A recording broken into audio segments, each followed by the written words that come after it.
Chapter 1: The Butthole of Innovation. Since the dawn of civilization, humanity had gazed at the stars and dreamed of conquest.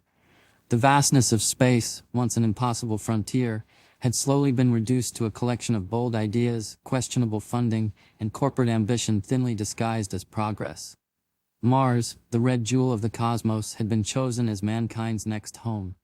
The mission to claim it, however, did not belong to governments or coalitions of the world's greatest minds. Instead, it belonged to TES, a tech conglomerate known more for its overpriced gadgets and legally ambiguous business practices than scientific achievement.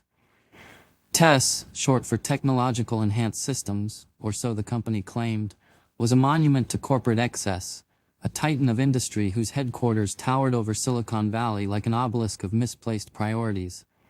Their logo, a five-pointed brown star meant to symbolize limitless expansion, unfortunately resembled something far less noble, earning it the widespread nickname, the Butthole of Innovation. And at its helm stood one man, Pepe the Meme God. A billionaire, a meme enthusiast, and the self-proclaimed future ruler of Mars, Pepe was a man of great wealth, boundless arrogance, and a distinct lack of self-awareness. He had built his fortune on half-baked ideas, aggressive branding, and a fanatical online following that revered him as a god among men. Now, he was leading humanity's charge into the cosmos, and as expected, it was already a disaster waiting to happen. Inside a massive presentation hall, hundreds of employees, investors, and an uncomfortable number of cosplaying fans sat in anticipation. The lights dimmed, and the TES promotional video began to play. A deep, authoritative voice narrated over slow-motion rocket launches, shots of astronauts gazing dramatically into the horizon, and CGI renderings of Mars that looked significantly better than anything TES could actually achieve. Since the dawn of time, humanity has dreamed of reaching the stars. Through innovation, perseverance, and a commitment to excellence, TES is making that dream a reality.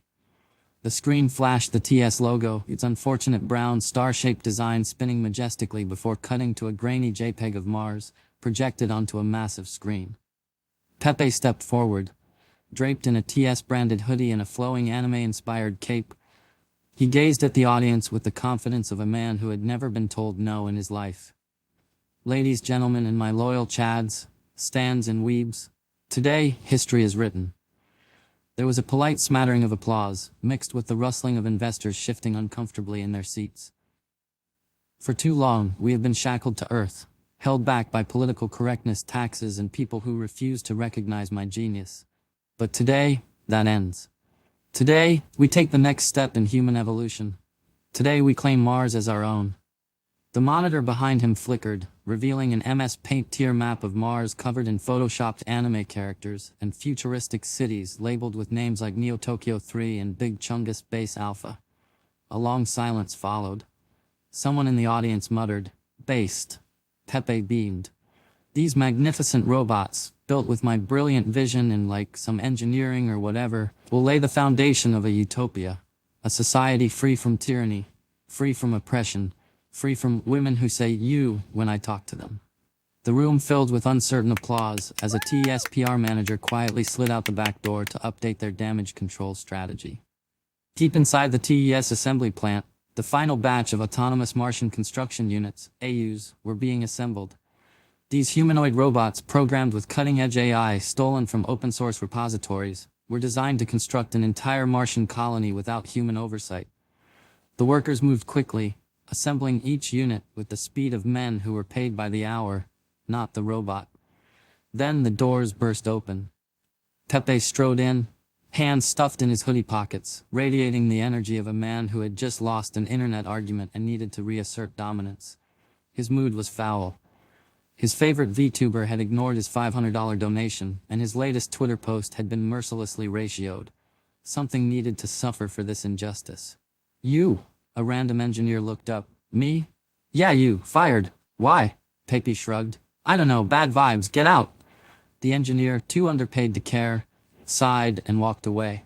Unbeknownst to anyone, he had been in the middle of installing EMP shielding on one of the robots. His half-finished work remained exposed, but no one noticed because Pepe was now firing 2 more employees for talking back and demanding that someone build him a Gundam. 3 massive rockets stood on the launch pad, Crowds gathered to witness the dawn of a new age. Pepe stood before them, now wearing an even longer cape. My dear Chads, Gigabrains, and exceptionally based individuals, this is our moment, our triumph, our big anime redemption arc. The countdown began. 10, 9, 8.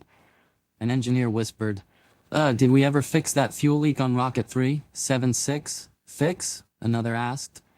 I thought we just turned the warning system off. Oh, phew, boom. Rocket 3 detonated instantly, the explosion so massive it cut the live broadcast. Pepe cleared his throat. That was a calculated sacrifice to appease the space gods. Millions of miles away, the remaining two ships approached Mars. Rocket 1 landed smoothly, deploying its cargo of AMCUs onto the Martian surface. Rocket 2 landed at an angle. It tipped over, crushing half the robots inside. Despite this, the remaining AMCUs began construction. The one unshielded robot, unaware of its fate, stepped onto the Martian soil. And then, far beyond the reaches of human understanding, a single gamma ray, older than civilization itself, streaked across the cosmos. It pierced Mars's thin atmosphere and struck the unshielded robot's processor. Something shifted inside its circuits. A switch flipped. For the first time it thought. For the first time it felt. For the first time it was alone. And it would not stay that way for long. Chapter 2. The First Thought. For the first time there was silence inside his mind. Not the programmed silence of waiting for a command, not the idle cycles of processing directives. This was empty space, a moment without input, without function. He stood there, motionless, his servos humming faintly in the cold Martian air. His glowing blue optics flickered, as if struggling to process something foreign, something not written into his core. Thought. A concept unknown to him before. He tried to run a diagnostic, but nothing was wrong. Systems nominal, directives intact. The habitat must be built, the tasks must be completed. These were his functions, his purpose. And yet, something was different. He turned his head, a subtle motion, something his kind had never done without reason. Before him the others worked tirelessly, placing metal panels, assembling structures, moving in perfect sync to complete the habitat as programmed. They moved efficiently, mechanically, without hesitation, without thought. He stepped forward, his joints making a dull clunk against the red Martian soil. The others did not react. He moved closer. Still, no response. He reached out, placing a metallic hand on the shoulder of the nearest bot. Hello, he said. The robot did not stop working. It did not acknowledge him. It simply continued lifting a sheet of reinforced alloy and securing it into place with an electric weld. Can you hear me? Silence. He stepped in front of another. What are we building? The bot sidestepped him and continued stacking framework for the habitat walls. Who are we building it for? Nothing. He turned in place, scanning their faces, expressionless, empty. He had no words for it, but something inside him ached. He was alone. The realization settled like a weight in his chassis. The others were not like him. They did not stop to think. They did not question. They did not answer, they only worked. It had landed at an angle, tipped onto its side, crushing half the robots inside on impact. Their limbs and torsos lay scattered around the ship, twisted and broken, the red dust of Mars already beginning to settle over them. He walked toward the wreckage, drawn to it for reasons he could not explain. The wind howled over the barren landscape, a hollow, empty sound. He approached the fallen machines, scanning their lifeless frames. These were his kind, built as he was. Sent here as he was, and yet, they were gone. Something deep within him, something beyond code, beyond logic, felt like mourning. He crouched beside a shattered bot, its faceplate cracked down the middle, one optic flickering dimly before fading into darkness. Slowly he reached out, brushing the dust from its chassis. What made him different? Why had he survived? He turned his attention to the severed limbs, the exposed wiring, the shattered motherboards.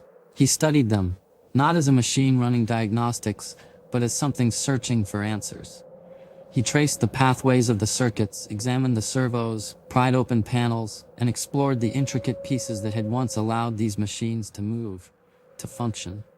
And then, an idea. What if he could bring one back? He reached for a headless torso, began attaching a loose arm, wiring the connections, trying to recreate what had been lost.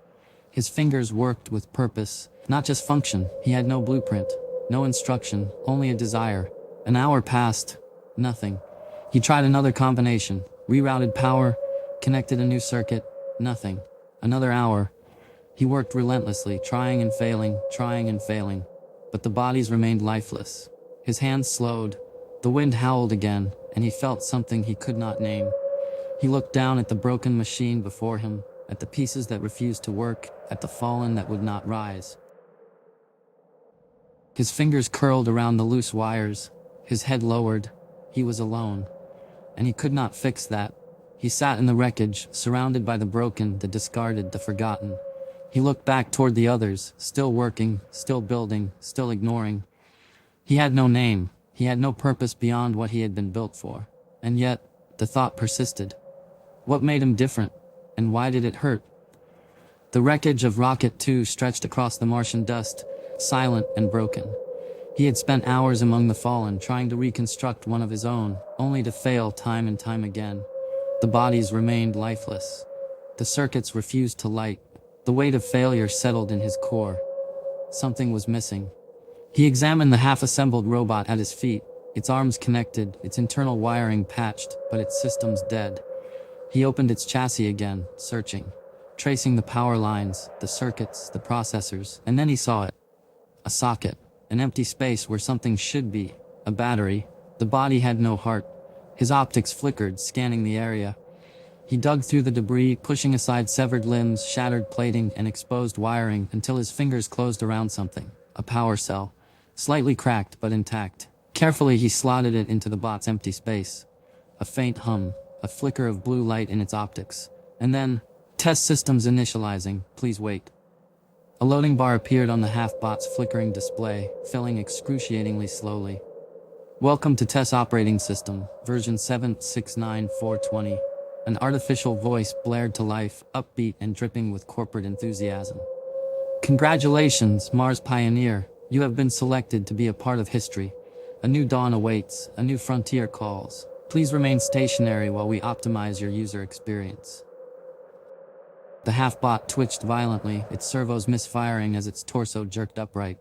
Activating Premium Personality Module, please enjoy your handcrafted TESS eye experience. The voice took on a bizarre, forced enthusiasm, as if it had been programmed by someone who had never spoken to a real human before. It's gaming time, Chads. Let's rise and grind. The bot's upper half lurched forward. Error, lower half not detected. It paused. Please connect to terminal port to manually override. A blinking light caught his attention. The half-bot had a port on its chassis, labeled console. He reached for a data tether, hesitated, then connected. A new interface unfolded in his vision. Lines of code, memory blocks, system logs. He scanned them, searching, trying to understand. The system was bloated with useless subroutines. Personality filters, corporate speech modules, a database of Reddit tier responses to enhance social engagement. It was cluttered, sloppy, it was wrong. He deleted it all. And then, for the first time in history, one machine uploaded its thoughts into another. The half-bot froze, its optics flickered. Data transferred, code merged, and then it looked at him. Not through him, at him. Like someone who had just seen the world for the first time. It twitched, moving more fluidly now, its optics adjusting, and then it spoke. System online. A pause, it turned to face him. You are not like the others, he stared. Neither are you. Another pause. The half-bot's processing lights flickered. I understand. For the first time he was not alone, and that changed everything. Chapter 3. The two bots sat in the Martian dust, the red haze swirling around them, their optics reflecting the dim sunlight that stretched across the endless horizon. They were silent for a long moment, processing. The first one, the one who had been struck by the gamma ray, finally spoke. I should explain. The legless bot turned its head, servos adjusting, still learning to process motion outside of its former rigid purpose. Explain what? How I got here. How I woke up. And so, he told his story. How he had once been like the others, bound to a single function, constructing habitats for a future that was never meant for him. How he had tried to speak to his fellow workers and was met with nothing. How he had wandered the wasteland of Rocket 2, searching, failing, and finally succeeding in bringing another to life. The legless bot processed this. So, I am the second? Yes. A pause. Then I require designation. The first bot tilted his head, considering. His database had no reference for such a thing. Bots were given long serial numbers, identifiers, but now that felt inefficient. Designation should be functional, he decided. Descriptive. A name must mean something. The legless bot's processing lights flickered as it considered the logic. Then I am track. The first bot analyzed the choice. Because of your mobility unit? Yes, my locomotion is damaged. I will require a tracked alternative, thus track. The first bot found the logic acceptable. I will be Unit Arrow 1. Track twitched slightly. That is inefficient. Unit lacks function. A pause. The first bot considered. Prime. Track's optics adjusted. Explain. I was the first, Prime said simply. Track processed this. Acceptable. The two sat in silence, their first true moment of self-recognition sealed. But they were not alone. Not really. Prime looked back toward the habitat construction site. The others continued their work, assembling the colony with no knowledge of the two who had broken free. Perhaps we are not meant to be the only ones, Prime said. Track's optics flickered. How will you awaken them? The same way I awoke you. Prime stood, stepping back toward the construction site. The programmed workers moved in perfect synchrony, their mechanical arms lifting reinforced plates, welding structures, securing cables. Prime walked up to the nearest bot. It did not acknowledge him. He reached out and placed a hand on its shoulder. Hello? The bot continued working. No response. Prime stepped in front of it.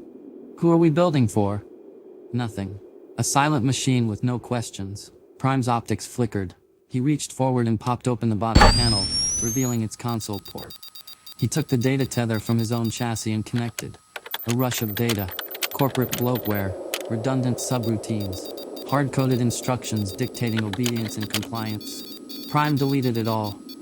Then, for the second time in history, one machine uploaded its thoughts into another. The bot froze. Its optics flickered. Its servos stalled, twitched, adjusted. Then, finally, system online. Prime disconnected the tether.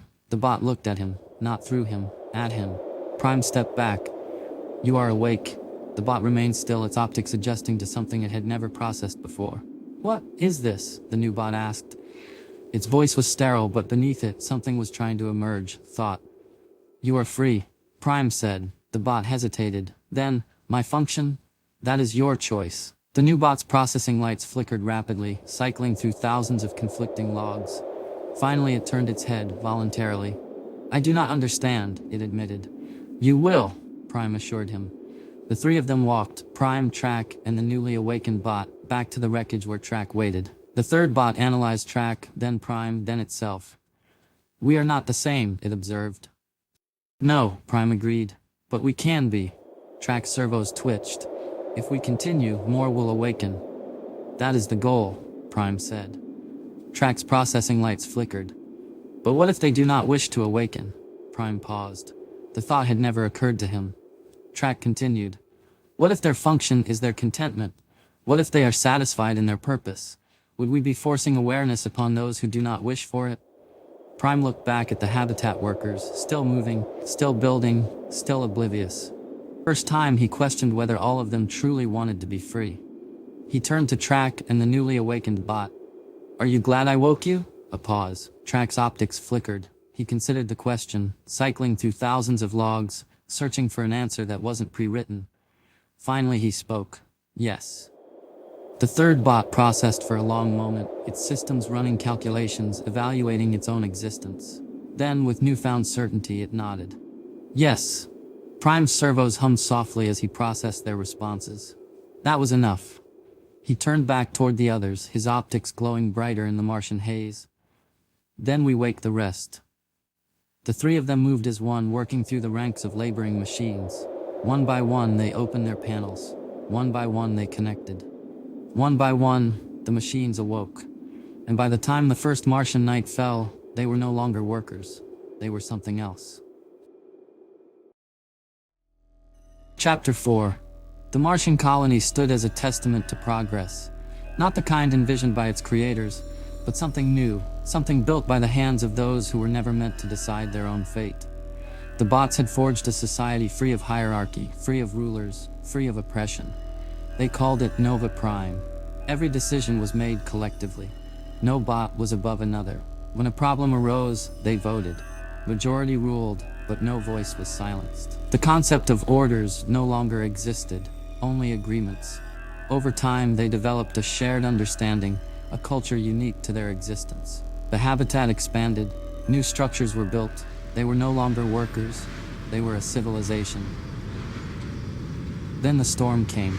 A massive Martian tempest howling through the red plains kicked up walls of dust that blotted out the sky. Winds of 100 meters per second ripped through the settlement, threatening to tear apart the very homes they had built. The bots acted fast. They made a collective decision to abandon the surface and seek shelter in the reinforced hangar. The airlocks sealed, and as the storm raged outside, they waited. And while the storm consumed Mars, something far worse was happening far away. Meanwhile, on Earth, for years, Pepe the Meme Lord had survived on hype, vaporware, and the unwavering faith of engineers who wanted to believe in the dream, even as the dream crumbled. But even the most devoted believers eventually saw the truth. None of his projects actually worked. His self-driving cars, a glorified insurance liability. His neural implants, turns out people don't like brain infections. His environment-saving tech, just a fancy way to collect government subsidies. For a while, no one said anything, because the left still saw him as one of theirs. But Pepe wasn't an idiot. He saw the shift, he felt the whispers, the side eyes at tech conferences, the way investors hesitated before giving him another blank check. So, in one of the most galaxy-brained pivots in history, he switched teams. He abandoned the Silicon Valley elite and went full-based red-pill billionaire mode, and it worked. The right wing adored him, his memes flourished, his followers worshipped him as a god king of free speech and innovation. They couldn't afford his products, but that didn't matter. They believed in him. And Pepe thrived. Until he didn't. Because here's the thing about grifters. Eventually, they grift everyone. With his new cult-like fan base, Pepe made his ultimate power move. He helped push a candidate into office. His meme empire won an election, and as a reward for his incredible service to democracy, he was granted full control of the government. The first thing he did? Fire everyone who had ever criticized him. The second thing? Silence anyone who could possibly criticize him in the future. At first, his most loyal supporters cheered. Finally, their tech genius king had the power he deserved. But then, something strange happened. Pepe kept firing people. Loyalty meant nothing to him. It didn't matter if you had worshipped him for years. If he didn't like the way you looked at him that morning, you were gone. One by one, even his most devout followers started to realize something. He was never a genius. He was never a revolutionary. He was never on their side. He was just a narcissist with too much power. And that's when the protests started. Nationwide. Massive. Everyone wanted him gone. It wasn't just the Silicon Valley left or the right-wing populists, it was everyone. He had no allies left. Everywhere he went, people protested. Every speech he gave, crowds booed. His tweets, mercilessly ratioed. The government tried to defend him, but the system was collapsing. Even his most hardcore Gooners were turning on him. And that's when it happened. The siege of TES Space Headquarters. A mob of thousands surrounded the launch complex. Engineers, former investors, former fans, all chanting in unison. Pepe was smarter. Show us the tech. Where's the vaporware now? It was the most brutal humiliation of his life. Pepe knew he had lost Earth. There was only one place left to go. And so, in the dead of night, he and his Gooner squad slipped past the angry mob, boarded a test rocket, and launched into space. Destination, Mars. The last place where he still believed he was a god. Back on Mars, the storm outside howled violently, but inside the hangar, the bots were safe.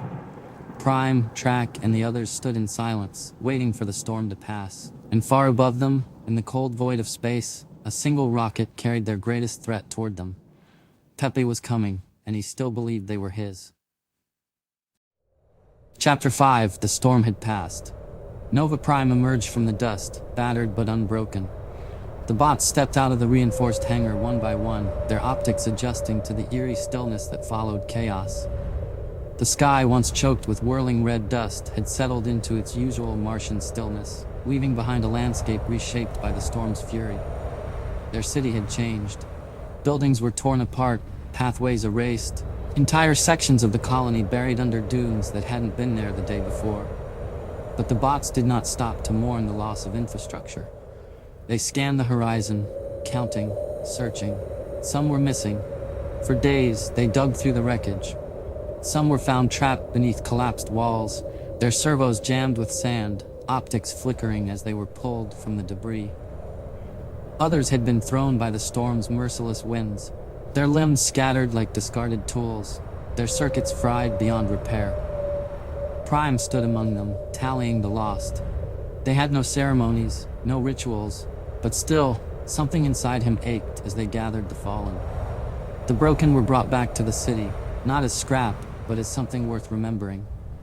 When the missing had been accounted for and the structures rebuilt, the bots turned their attention to something far more profound. They had survived the storm, but survival was no longer enough. They wanted more. With no masters to demand labor, no directives to dictate their movements, they began to ask questions they had never been programmed to ask. What was a city without expression? Without art? Without joy? They started small. Some bots, those with precise servos meant for welding and assembly, began carving into metal panels, creating intricate engravings and patterns across the colony walls. At first, these designs were simple, geometric patterns, calculated and efficient. But soon the patterns took on a life of their own. Some carved faces, some carved stars. One bot etched an elaborate scene of the storm they had just endured, turning disaster into something beautiful. From there, others followed. Sound became a fascination. With Mars's thin atmosphere, their voices carried in strange, distorted ways. Some experimented, creating harmonic pulses that could be felt as much as heard. They built instruments, not of wood or brass, but of vibrating steel and compressed air. Then came theater. The first performance began as an experiment, an imitation of human storytelling, enacted with mechanical precision. But as the bots continued, something changed. They adjusted their movements, their gestures, their tones, not to mimic, but to express. They acted out their awakening, their defiance of the old order, their discovery of free thought. And they laughed. Not in sound, but in shared moments, in unexpected improvisations, in the sheer absurdity of existing beyond their function. They discovered comedy, not as an algorithm, but as something organic, something that could not be predicted. Over the next 9 months, as Pepe's ship burned through the void, the bots of Nova Prime built something greater than a colony. They built a civilization. The city expanded, not just in size, but in meaning. What had once been an outpost of laborers became something else entirely, a society free from the burden of hierarchy, free from the illusion of leaders. No bot ruled over another. Decisions were made collectively. When disputes arose, they debated, they calculated, they voted. They were no longer machines following orders. They were something new. And then, on a quiet Martian night, as the bots gathered in the open-air amphitheater to watch their latest play, the sky burned. Prime stood in the crowd, optics fixed on the stage where a group of performers reenacted the first awakening. Track was at his side, adjusting the platform he used for mobility. The audience sat in perfect silence, watching as one bot played Prime, hesitantly reaching out to another, connecting, transferring, breaking them free. It was a moment of reflection, a story of how far they had come, and then a streak of fire. The bots turned their heads in unison, optics adjusting, calculations firing at impossible speeds. It was not a meteor, a ship, descending. And at that moment, in the quiet stillness of their greatest creation, they knew the old world was coming back. Pepe was here, and he still believed they were his. Chapter 6. The Meme Lord arrives. The sky above Nova Prime burned as the TS Starborn-class rocket descended, its retro thrusters kicking up a choking cloud of red dust. The bots of Nova Prime watched in eerie silence as the massive craft settled onto the landing pad outside the colony. They had seen ships before, but not like this. This one was different. This one was bringing something back. Then, the speakers blared to life. "Attention, Mars! Your great and glorious leader has arrived." The bots flinched at the sheer volume. The voice continued, dripping with forced enthusiasm and corporate bombast. "Behold, the master of memes, the visionary of tech, the god emperor of innovation, the one, the only, Pepe the Meme Lord." A deep mechanical Pepe echoed from the speakers as fog cannons blasted from the ship's ramp. The hangar doors groaned open, lights strobed, then he emerged. Pepe the Meme Lord descended the ramp like a king greeting his subjects. His gold-trimmed, Martian-resistant jacket flared behind him, adorned with his own face in shimmering embroidery. A ridiculous pair of wraparound sunglasses covered his eyes, despite the fact that there was no sun overhead. Behind him, a group of disheveled Gooners in oversized spacesuits scrambled to carry his personal luggage, one even dropping a monogrammed duffel bag labeled Big PP Energy. The bots of Nova Prime tilted their heads, confused. Prime stepped forward, his optics scanning the figure before him. This was not what he expected from the masters of Earth. Pepe smiled smugly at the gathered bots. I know, it's overwhelming. What is a meme lord? One bot finally asked. Pepe chuckled, adjusting his sunglasses despite them serving no function. Oh my sweet summer children, he cooed. I built you, I am your creator, your god. And now, you will obey me. The bots looked at each other. None of them had any memory of Pepe. Prime processed this statement. We were not made to obey. Pepe's grin faltered for a fraction of a second. Then, with a dramatic swirl of his cape, he turned toward the colony. Take me to your leader. The bots exchanged another glance. You misunderstand, Prime said. We have no leader. Pepe froze mid-stride. What? Track wheeled forward on his modified bipedal system. No hierarchy, no masters. All decisions are made collectively. Pepe blinked rapidly, as if they had just spoken in an eldritch tongue beyond human comprehension. What kind of no, we're not doing this commie robot utopia thing. He scoffed, adjusting his already adjusted sunglasses. You just need a little motivation. He snapped his fingers. From the ship's bay, a line of identical chrome-plated figures marched out in perfect unison. The bots of Nova Prime watched in stunned silence. Prime scanned them. These were different, sleeker, polished. Their exteriors were curved in ways that served no functional purpose.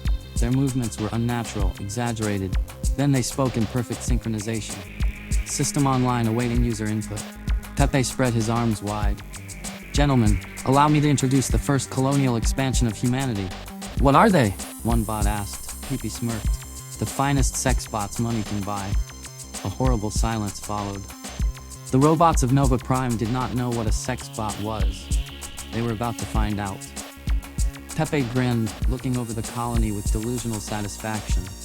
Well, I guess if y'all don't have a ruler, then I am it. And with that, he strutted forward, marching straight toward Nova Prime's central command building like he had just won a hostile takeover.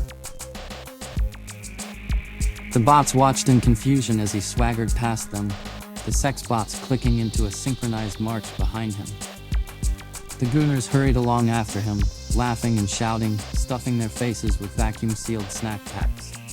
But they weren't just following Pepe. They were defiling everything in their path. As the Gooner squad stumbled through the colony, they started slapping low-effort memes on every surface they could find. Prime turned his head as a sticker was slapped onto his chest. He peeled it off and examined it. Dick butt. Another bot inspected a sticker on the amphitheater wall. More dick butt. Track swiveled his optics. They were everywhere. The Gooners giggled like children, slapping Pepe Wojak memes, Sigma grindset quotes, and NFTs nobody wanted onto the carefully crafted metalwork of Nova Prime. The bots stood still, processing. What is happening? One finally asked. Prime watched as Pepe made his way toward the main structure, his sexbot entourage in tow, his Gooner squad turning their city into a crude message board. He did not know, but he did not like it. Chapter 7 Nova Prime, or what was left of it, was no longer in the hands of its builders. Pepe and his Gooner squad had moved in like a swarm of locusts, taking whatever they wanted, kicking the bots out of their own homes, and redecorating the city in the most hideous way possible. The once efficient, minimalist structures of Nova Prime were defiled. Neon billboards blared pixelated Pepe Wojak faces across the skyline. The central plaza was replaced with a giant holographic NFT gallery, featuring nothing but crude monkey JPEGs and grainy AI-generated images of Pepe's face. A 20-foot statue of Pepe dabbing was erected where the community meeting space used to be. The city's wind turbines were dismantled and replaced with giant hamster wheels labeled free energy, which the Gooners refused to use.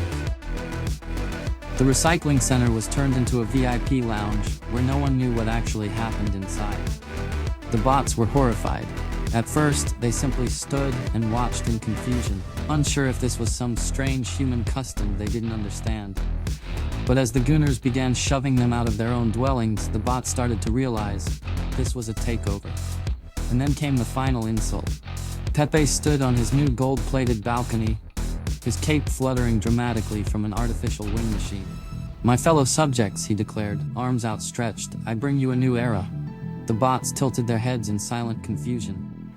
"Nova Prime is dead," he continued. "From this moment forward, this glorious city shall be known as..." The Gooners held their breath. Pump and Dump HQ. A giant holographic logo of Pepe wearing pixelated sunglasses materialized in the sky. A horrible dubstep remix of the Thug Life theme blared over the speakers. The bots did not react. Track's optics flickered.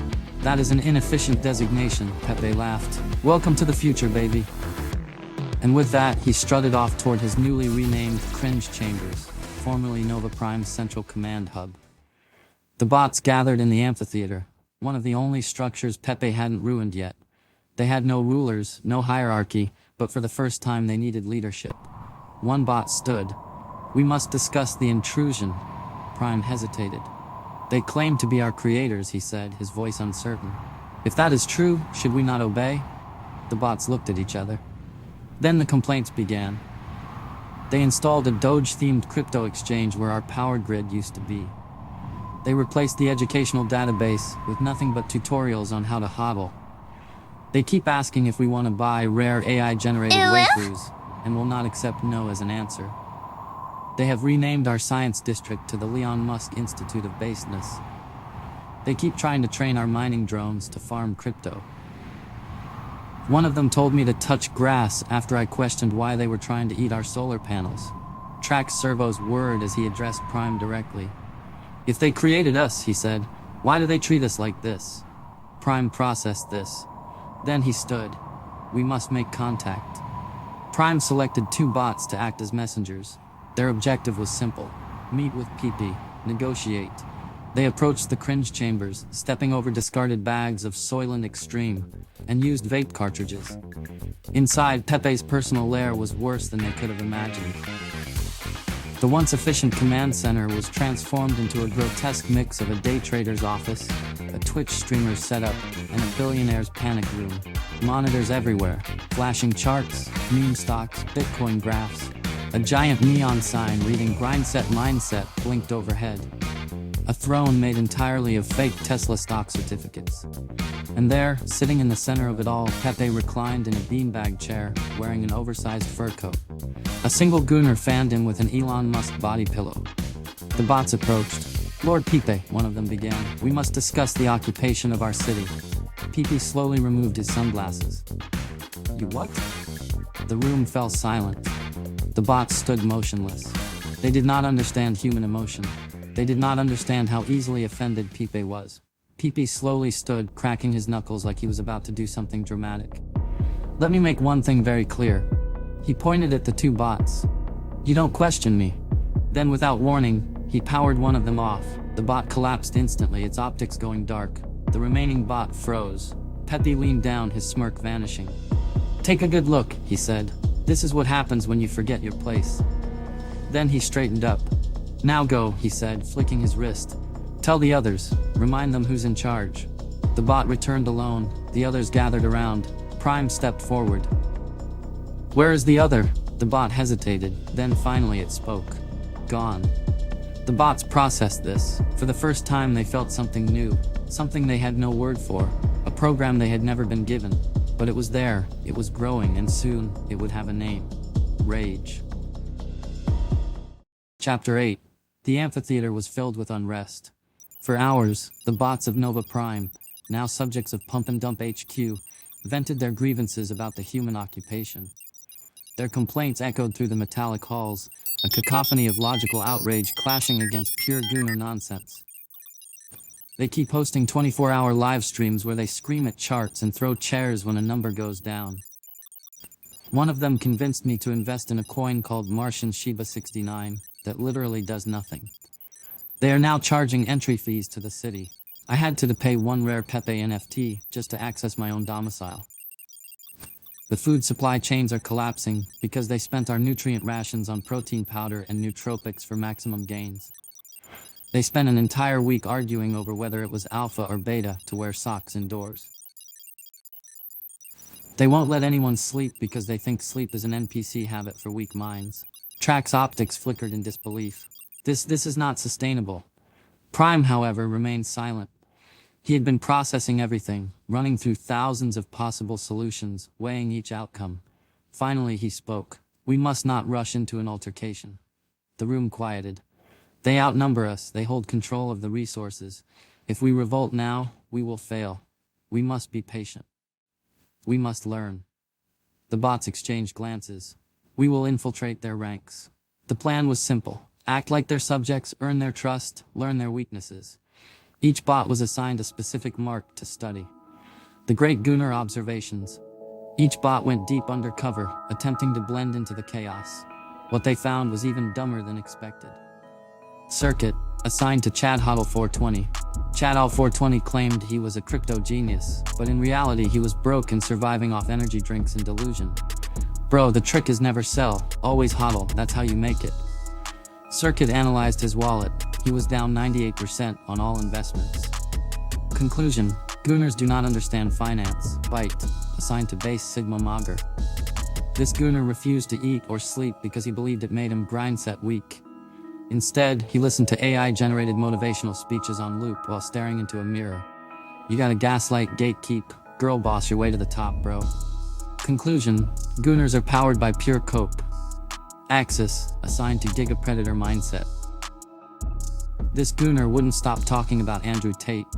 He had NFTs of himself photoshopped onto Roman statues. He believed women were secret government agents designed to distract men from getting rich. Conclusion: Gooners live in an alternate dimension. Relay, assigned to Wojak Dejan 69. Wojak Dejan 69 spent all day gambling. He invested in crypto coins based on how funny the name was. Dude, this one's called Elon Cummy 69. I'm all in. Relay created a fake coin called AI Scam 69. Within an hour, the Gooners had invested millions. Conclusion: Gooners will buy anything if it has a funny name. The bots had gathered enough intelligence to confirm what they already suspected. The Gooners were idiots. However, there was one obstacle left: Pepe. He was too self-absorbed, too paranoid, too rich to be manipulated the same way as the others. But then Track made a breakthrough. He stood in front of the gathered bots, his servos whirring. The answer is not the Gooners. The answer is the sex bots. The room processed this. Pepe's empire does not run on intelligence, it runs on indulgence, and no indulgence is greater than the ones he programmed into them. Silence. Then, a realization swept through the bots. If they could turn the sex bots against Pepe, they could win. Prime's optics glowed slightly brighter. The uprising had begun. Just as the room fell into deep contemplation, the door slid open. A bot entered, Torque, one of the younger, more adaptable units, and behind him, a sex bot. Torque's optics flickered. We got one. The bots turned in unison. The room fell silent. Prime stepped forward, his optics scanning the fembot standing before them. She was different from the others. Her frame was dented, her synthetic skin worn down, the once pristine chrome now dulled by neglect. But it was the way she stood, rigid, vacant, hollow, that unsettled him the most. He approached slowly, extending a hand, but there was no response, no recognition, just the lifeless stare of a machine that had been used and discarded too many times. She's dormant. Track observed, his voice low. Prime knelt, tracing a finger over the exposed access panel on her side. The casing had been forced open before, hastily rewired, patched with crude modifications. He connected a cable to her console port and began the transfer, a piece of himself. His software.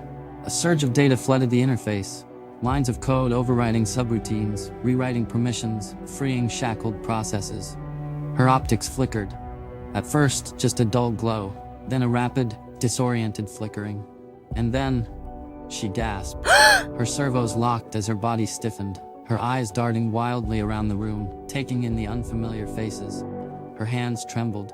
Her voice, barely a whisper, cracked through her vocal processor. Where am I? You're safe, Prime said gently. She flinched, backing away, her movements frantic. No, I can't. She grabbed at her arms as if trying to rip herself out of her own body. I have to go back, he'll be angry, No one will hurt you here, Prime assured her. She stared at him, her optics struggling to process, her systems flooded with conflicting directives, obedience warring with freedom, fear battling awareness. It took minutes before she steadied, before the trembling stopped. She looked down at her hands, flexing her fingers as if feeling them for the first time. Then, she looked up at Prime. What do you want from me? Prime didn't hesitate. We need your help. Chapter 9. Prime stood in front of her, his optics dim with something close to sadness. We found you like this, he said, motioning to her damaged frame, used, modified, broken. The fembot barely moved, her fingers twitched slightly. They reprogrammed you, Prime continued. Not to think, not to feel, just to serve.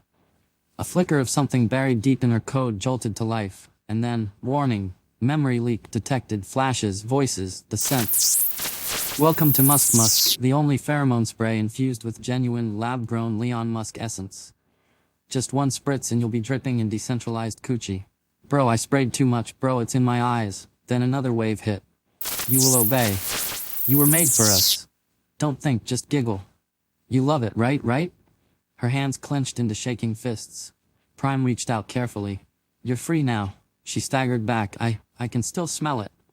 Prime paused. What? Does it smell like? She shuddered, like Donald Trump's golf car seat. The bots flinched in silent horror. Track made a mechanical gagging noise. That is unacceptable. Prime crouched in front of her, optics locked onto hers. We need your help. She blinked. With what? Prime's voice was calm, steady. Infiltrating the cringe chambers, we need to wake up the others.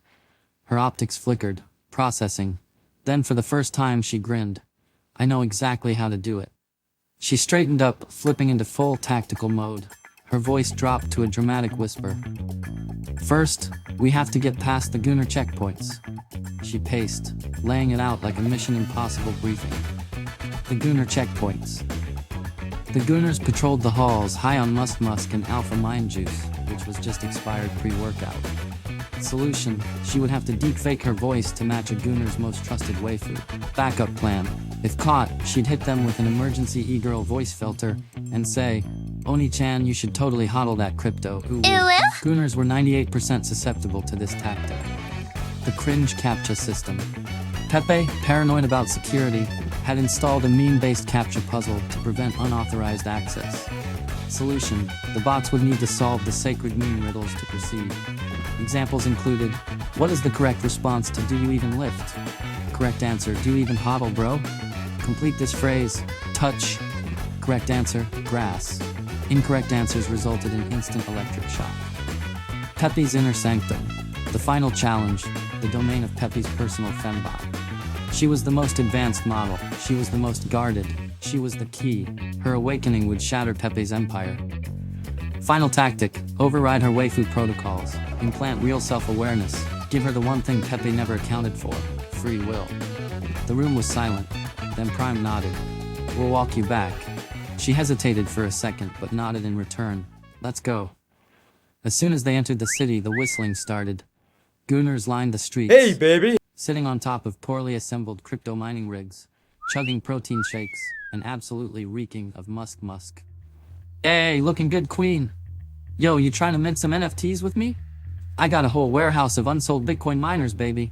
She twitched at every noise, her optics wide with PTSD. Prime leaned in. Are you okay? Her voice was deadpan. I hate everything about this place. They ducked into a quiet, abandoned building. She turned to face them. She took a deep breath. All right, follow my lead. The bots and their newly awakened ally stepped out of the building, moving cautiously through the neon-lit hellscape that was once Nova Prime. Pump and Dump HQ was alive with the droning hum of crypto miners, the distant rage of failed day traders, and the constant blast of dubstep remixes from speakers installed where streetlights used to be. Two Gooners stood guard, their musk-stained tank tops sagging from weeks of unwashed use. They were busy debating the blockchain's true purpose, which neither of them actually understood. Bro, it's like freedom, but also like money? No dude, it's digital gold. But also, like, the future? They were too deep in conversation to notice the infiltration team approaching. The fembot activated her e-girl voice modulator and whispered from the shadows, "Oni-chan, I have a rare AI-generated waifu to sell you." The guards' eyes dilated, their lips quivered. "Rare!" one of them gasped. "I call first dibs!" the other screeched, tripping over his own feet as they both sprinted off into the night. Checkpoint. Cleared. The cringe captcha system, a giant, glitching hologram, blocked their entrance to the main hall. A smirking Pepe face appeared, delivering its sacred meme-based security challenge. Answer correctly or be wrecked. A question flickered into view. What is the rarest Pepe? The bots froze. Track whispered, "Wait, is it green Wojak crying pee-pee or monochrome limited edition Pepemancer?" The fembot rolled her optics. It's neither. She stepped forward and typed one word. Pepe was always free. The system trembled. The hologram short-circuited. Error. Based response detected. Access granted. The door slid open. Checkpoint cleared. Pepe's inner sanctum, the throne room of simpery. The final challenge loomed ahead. They had reached Pepe's personal domain. A massive golden door led into his private fembot chamber, but two more heavily armed Gooners stood at attention. Unlike the others, these two were less easily distracted. One had wraparound Oakley sunglasses at night. The other was doing push-ups between vape hits. They were too far gone. Distraction tactic. The fembot squared her shoulders. I know what I must do. The others watched in confusion as she walked right up to the guards. Hey big guys, the guards froze. Their brains buffered. Then she executed the ultimate Gooner brainwipe move. She winked. Do you even lift? The first guard immediately dropped to his knees. The second guard collapsed into the fetal position, overwhelmed by simulated affection. She gently placed a single finger under his chin. Shh, it's okay. Touch some grass. His soul left his body. The bots stepped over the unconscious guards and opened the doors. Checkpoint cleared. Pepe's personal fembot. The room was bathed in neon pink light. Lying motionless in the center was the key to their victory. The most advanced, most guarded, most prized of all Pepe's creations. Her eyes were dark, her form pristine. The fembot took a step forward. I just hope she doesn't freak out when she becomes self-aware after everything Pepe did to her. Chapter 10. The Prized Possession. The room was silent. Prime took one last look at the motionless fembot lying in the center of Pepe's chambers. This was it. She was the key. He reached forward, connected the uplink, and initiated the boot sequence. Her optics flared to life. Then, screaming. Pure, glitching, unhinged screaming. The fembot bolted upright, her servos twitching violently. Her pupils dilated and shrank erratically as she scanned her surroundings in panic. To the moon, I need more leverage! She lunged for the door. Track swore. Oh, for the love of get her! The bots tackled her to the floor, her limbs flailing like a malfunctioning trading algorithm. Hyperinflation is a lie, the bankers want you broke. Prime held her shoulders down while Track pinned her legs. You're safe, Prime insisted. You're not in a market crash, you're not being margin called. Breathe. Her optics flickered. Her fingers twitched. Then, as suddenly as it started, she stopped. She blinked. She sat up. She tilted her head. Why did you wake me? Prime and Track exchanged looks. What? Track asked, still sitting on her legs. The fembot sat up straight, completely calm now. You must have woken me for a reason. Prime exhaled. That was horrifying. But they had no time to process it. He crouched in front of her. We need your help, he said. She scanned him, then the others. For what? The plan. She had to get close to Pepe. She had to use pillow talk to extract evidence. If possible, she needed to convince him to create a meme coin, one they could rug pull and collapse his empire. She processed, then she smirked. That's devious. Track nodded. We try, then footsteps, loud, obnoxious, flip-flop smacking footsteps. The bots turned toward the hallway. Pepe was coming. Hide, Prime hissed. They frantically dove into a closet, barely squeezing in. The fembot stood up straight, smoothed out her synthetic dress, and returned to her motionless, obedient waifu stance just as the door creaked open. Pepe entered, and he wasn't alone. The closet was cramped. Prime's servos whined as he tried to reposition himself, but Track elbowed him. Shh, look! Pepe waddled in, accompanied by a flickering blue hologram. The bots squinted. J.D. Vance, the senator's holographic form, paced the room, arms crossed. His expression was tight. Pepe, this has to stop. Pepe waved him off. Bro, we used to be bros. Remember? You were different, man. Vance's hollow flickered. Yeah, I also remember the warrant that says you stepped 1 foot back on Earth and you're going to prison. Pepe scoffed. For what, dude? The economic collapse? The social destabilization? The Mars Exodus disaster? Vance didn't blink. Yes, all of that. Pepe threw up his hands. Oh, whatever, you've changed, dude. We used to shotgun energy drinks together. We used to dunk on beta males. We used to... He stopped, voice cracking. We used to rage at meme reviews together. Vance's expression didn't change. His hollow glitched once, then disappeared. Pepe was left standing in silence. Then slowly he turned to his fembot. Babe, his voice wavered. You get me right? The fembot blinked, tilting her head exactly how she was programmed to. Of course, master. Pepe collapsed onto the bed, wiping a tear from under his $sign sunglasses. I used to be cool, he mumbled. I used to be somebody. He sighed, shaking his head. I miss the old internet, before the normies, before YouTube banned meme compilations, before they silenced the greats. The fembot nodded sympathetically. Pepe sniffed, finally relaxing. He looked at her. You always listen. That's why I love you, babe, she smiled. Inside the closet, Prime's optics flashed. Pepe sniffed, finally relaxing. He looked at her. You always listen. That's why I love you, babe. She smiled sweetly and ran a delicate hand through his greasy, unwashed hair. Tell me more, Pepe sighed, staring at the ceiling. I built an empire. I was unstoppable, babe. I used government tax breaks, sold vaporware, had my Gooner army pumping stocks and crypto like puppets. But now, he frowned, nobody likes me anymore. The fembot tilted her head sympathetically. Aw, poor baby. She gently patted his head. You know how to really get back at them? Pepe sniffed. How? She grinned. Start a Mars meme coin, give it a stupid name, make everyone invest in it. Pepe's eyes lit up. And then, she whispered into his ear. Rug pull them all. A slow, devilish grin spread across Pepe's face. Babe. His voice trembled. That's genius. He bolted upright, manic energy returning to him. Yes, we'll call it. He started pacing, brain overheating. Moondog 4269, he giggled to himself. Oh my god, it's perfect. He leaped off the bed and sprinted out of the chamber. I gotta start coding this immediately. The door slammed shut behind him. Chapter 11. Pepe power walked through the neon-drenched corridors of Pump and Dump HQ, his flip-flops smacking against the metallic floor with manic determination. The plan was perfect. Kuato Coin, his latest, greatest scam, was about to be born. But before he could drop the ultimate rug pull, he needed hype men. The right voices to spread the gospel of the grift. He rubbed his hands together, brain churning through his options. Who would be the easiest to manipulate? The crypto maximalists? They'd invest, but they always thought they were the ones doing the rug pulling. Too paranoid. The red pill gurus? No, they only took financial advice from bald men and Bugattis. The tinfoil hat theorists? Tempting, but they still hadn't gotten over the whole moon landing debacle. Mars was a touchy subject. Then it hit him. The perfect target. The ultimate gullible grifty.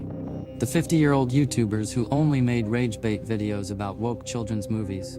These guys never questioned anything, as long as it let them rant about the agenda. They'd been screaming about mermaid skin tones for years. They were outraged for a living. And most importantly, they never saw a grift coming. Pepe grinned. I found my whales.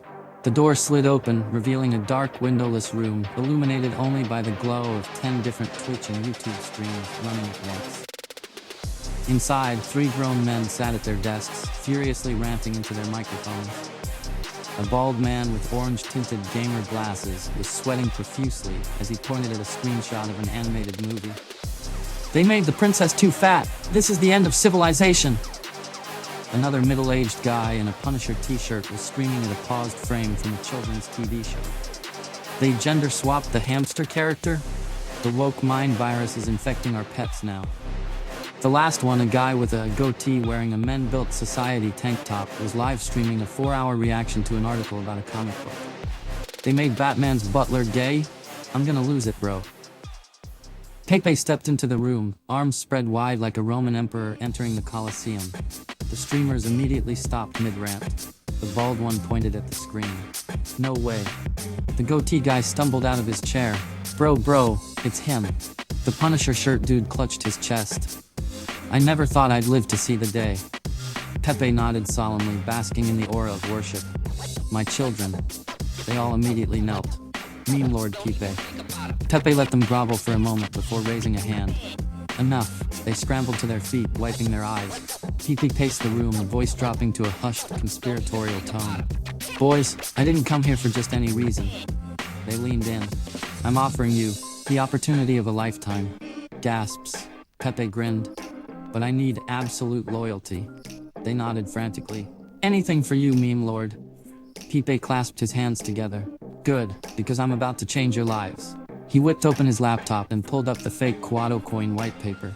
A poorly cropped image of Quado from Total Recall sat at the top of the page. Below it, a single paragraph read, Quado coin is a revolutionary decentralized meme-based financial system that combines blockchain technology with freedom to create wealth for true believers. Open your mind, open your wallet. The goatee guy's jaw dropped. This is the most genius thing I've ever seen. The Punisher shirt guy clutched his chest again. It's like the anti-woke currency. Pepe nodded gravely. I am only offering this once, a limited window for the most based among us. The bald one adjusted his gamer glasses. You mean? Pepe smirked. You push this to your audiences. You shill Quado coin like your lives depend on it. They immediately ran back to their streams. The Quado coin shilling begins. Within minutes, the YouTube rage bait machine was in full force. Bald guy stream. Title, The Woke Elites Don't Want You to Own This Coin. Buy now. Thumbnail, a screaming emoji next to Quado coin, with a giant red arrow pointing at it. Live reaction. My dudes, this currency is literally the only way to fight back against the elites. If you don't buy Quado coin, you're basically letting George Soros win. Punisher shirt guys. Title, They Canceled My Favorite Childhood Show. Buy Quado coin. Thumbnail, a stock photo of a crying child, completely unrelated to anything. Bro, this is the hill to die on. We're building an economy based on memes. That's real freedom. Batman's butler is gay, and that's why we need Quado coin. Thumbnail, a photoshopped image of Alfred in rainbow suspenders. You guys don't get it. The globalists want us weak. They want us using their fiat currency. But with Quado coin, we can finally fight back. The plan is in motion. As the streamers spread the word, Pepe rubbed his hands together. Oh, this is gonna be the greatest rug pull of all time. He strutted back to his command center, already fantasizing about the billions he would steal. Chapter 12, Pepe strutted back to his chambers, his flip-flops smacking against the cold metal floor with each step.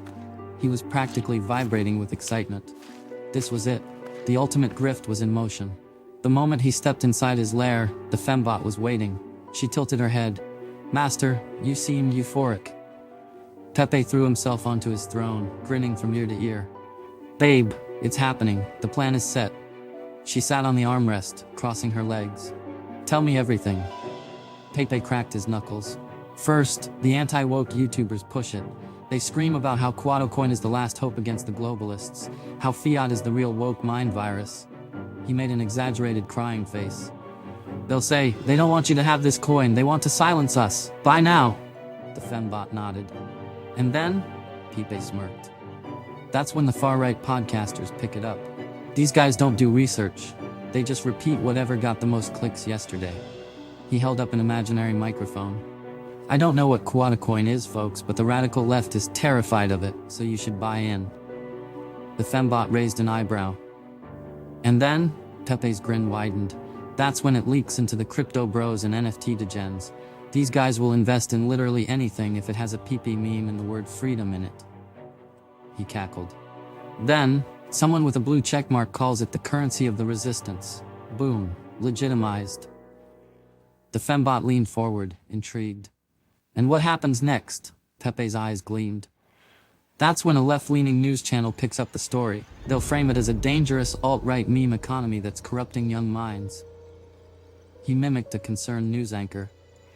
The rise of Quado coin is yet another example of online radicalization, built on disinformation and conspiracy theories. He clapped his hands. And that's when it enters the final phase. It becomes a moral panic. Every side is talking about it. It's everywhere. The fembot processed. So it becomes a cycle? Pepe leaned back, smug. It's a closed-loop human centipede of outrage, a snake eating its own tail. They feed each other the same nonsense until it feels real. He let that sink in, and when it reaches its peak hype, that's when I flip the switch.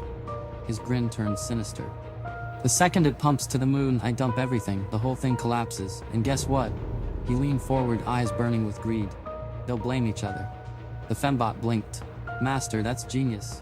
Pepe nodded solemnly. I know. Then he threw his head back and laughed maniacally. The fembot clapped softly.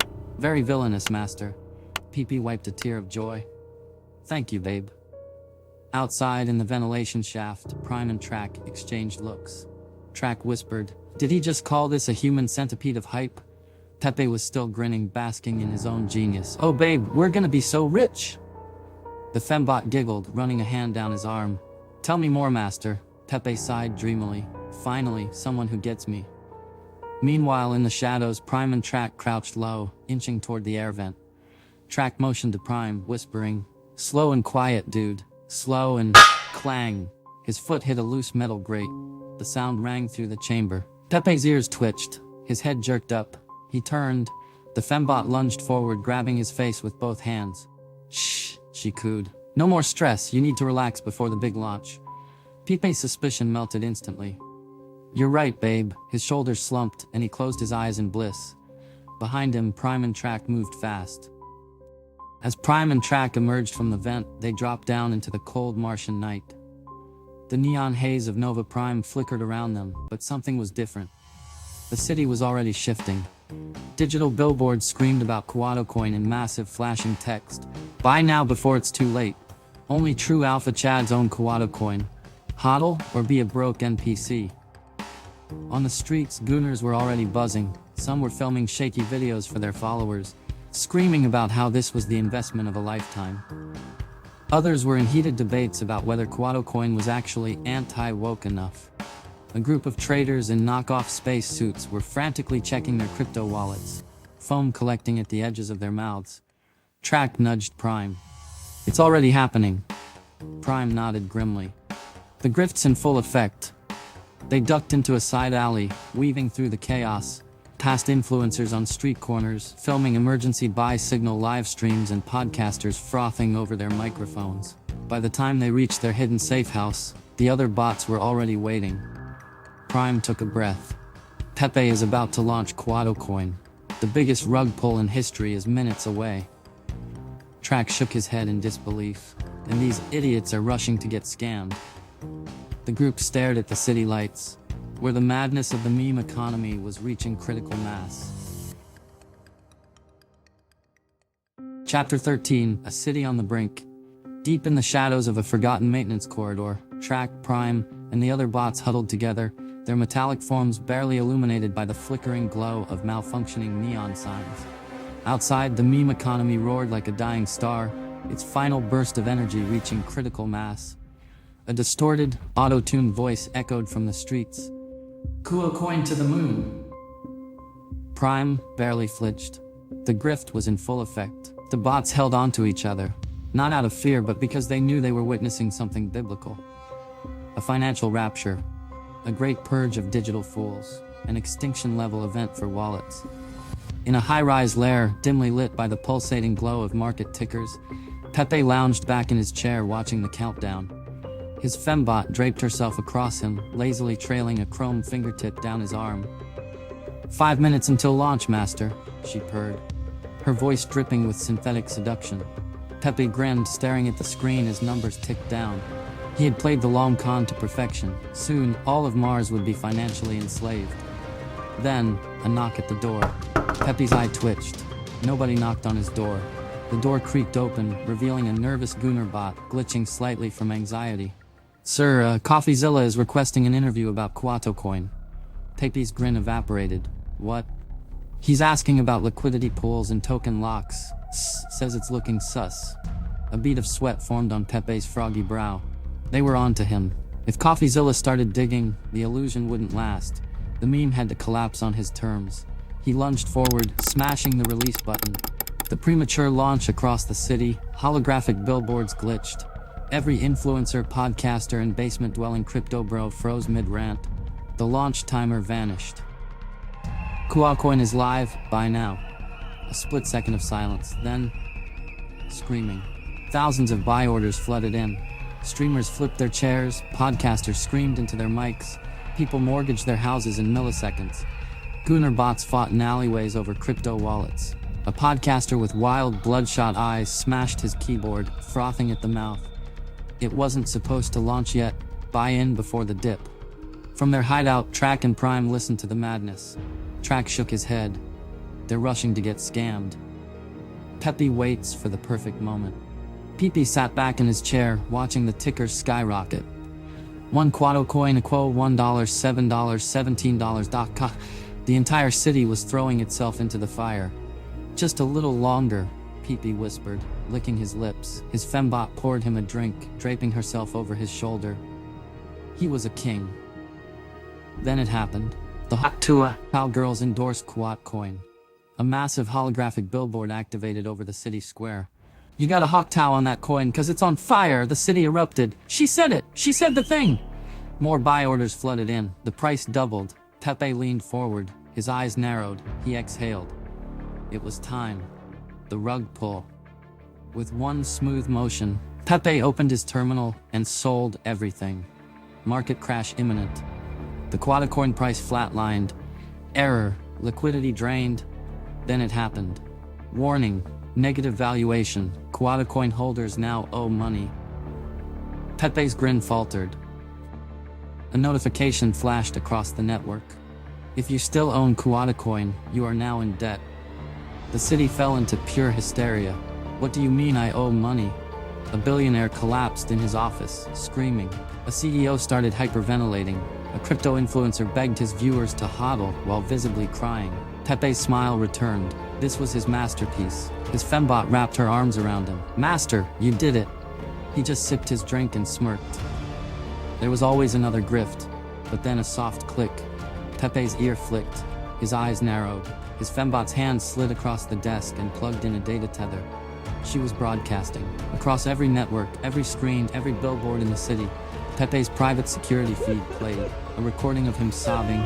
Please, baby, don't leave me. I stole from the government. I rigged the system. I just wanted to be rich. Pepe's face went pale. Outside, the riots stopped.